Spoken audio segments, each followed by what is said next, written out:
What's going on, guys? It's Pablo. Welcome back to the channel. If it's your first time here, welcome. So today I want to get back to the basics. So I've been working a lot with the folks inside Spectre, my private program, and realizing that a lot of people are like second guessing themselves in terms of how to book people onto meetings, whether it's for their own business and you're getting more clients, or whether it's for a client that you have. So in Spectre, I have a very straightforward reply template, and it changes based on what the reply you get is. In this video, by the way, I'm going to be focusing on clients for your own business, but the same thing, the same template applies to if you're doing this for a client. So I don't remember where I got this, to be honest. I sort of modified it, but it's the same response template that I use all the time. You can use this for LinkedIn as well. I think one reason as to why people struggle, so let's just assume that the person you reached out to is someone interested in your offer, right?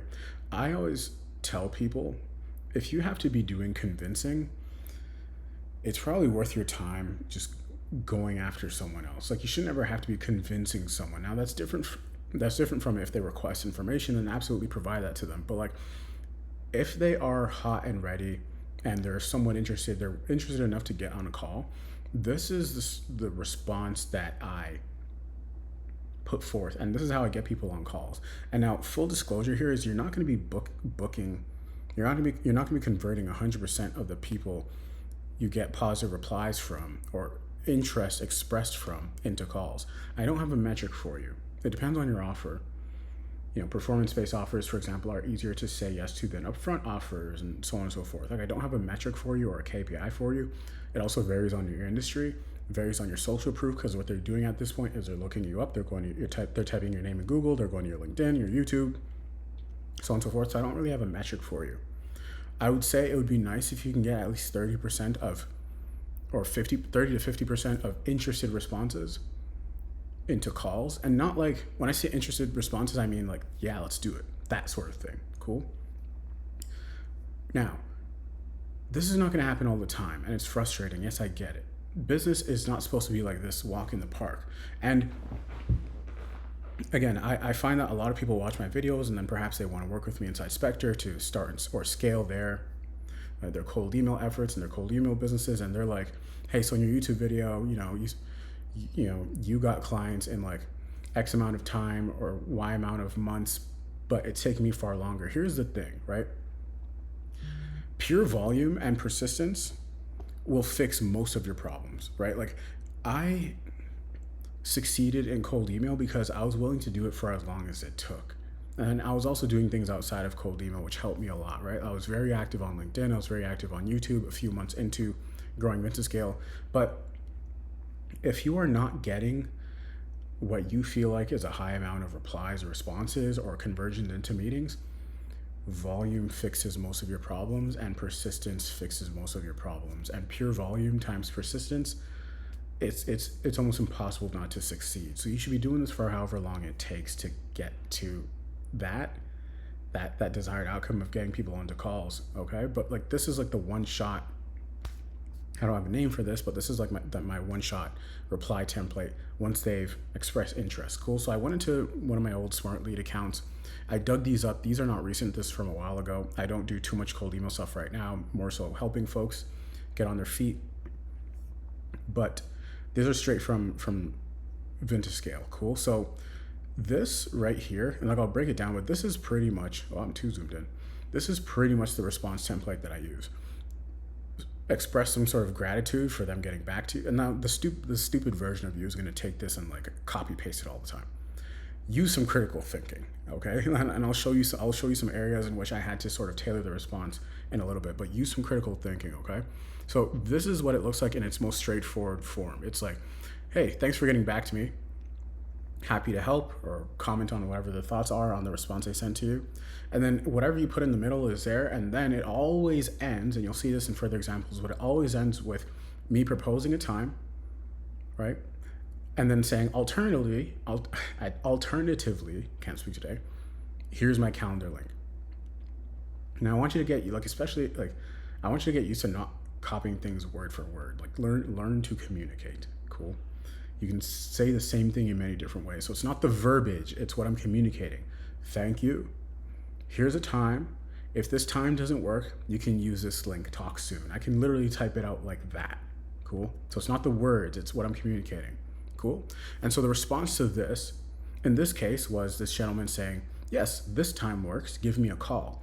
Now, I typically recommend folks to set boundaries and to not call people by phone, because that sort of sets the tone for the relationship. You also want to be seeing who you're talking to. And that also indicates like some level of what's the word? Technological capacity. In the sense, what I mean by that is like they can use computers. You want to know that they can use a Zoom. But like, this was my early days, and I wasn't willing to let the deal die. You know what I mean? Now it came around to it. This guy, it wasn't a fit for me and what I was trying to do, but I called him anyway. Cool. And then we continued the conversation from there. I believe I posted this thread in a video prior to this, but that's what this looks like in a very, very like straightforward sequence. Cool. Now let's get into some more I guess threads here, shall we call it, where it didn't just work off the first shot. Cool. So this gentleman right here, I put this in the wrong order. Hold on. Okay, actually this is one. Okay, cool. So if you look at this bottom response right here, right? This guy had essentially gotten back to me and said, hey, I was proposing just a straight up, I don't remember what it was, but just a straight up like lead generation offer. I'll help you get more clients, right? I don't remember if it was performance based or whatever it was. 5 meetings in 30 days doesn't matter. Just test different angles. Cool. That's all you should be doing. There's no one magic offer that works.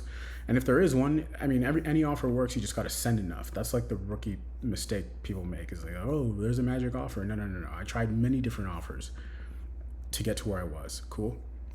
So thanks for getting back to me. Oh, they expressed that like they had been burned before, right? That was their thing. They had been burned before by some other agency. Again, I really wanted the deal. So what I'm going to ask you, if we're working together, what I always ask, and if you're an inspector, you know this, what I always ask is, how badly do you want this deal? Like, how badly do you want to make the money? How badly do you want the case study or whatever it is? If you want it bad enough, then go for it. If not, like I encourage you to use your own instinct and intuition. That's really what we have to train here as business owners. You know what I mean? Like, so many of you are like lost in the weeds and like dancing with the sunflowers when it comes to business. Like, go after the deal that you want. Cool. Think about what you want and then go after it. But anyway, not to yell at anyone in this video. So he said he'd been burned before. I really wanted this deal. So here's what I did. I didn't have a script for this. I might have used Claude to tailor this. Like, use AI, right? If we're in the AI space, use it. But anyway, so I said, thanks for getting back to me. Completely understand your situation. It's unfortunate. It's an unfortunate reality of the space that is all too common. I don't even know if I wrote that myself. Maybe I did, maybe I didn't. And I said, I'd operate in the exact same way. I'd be just as upset if I was in your shoes, right?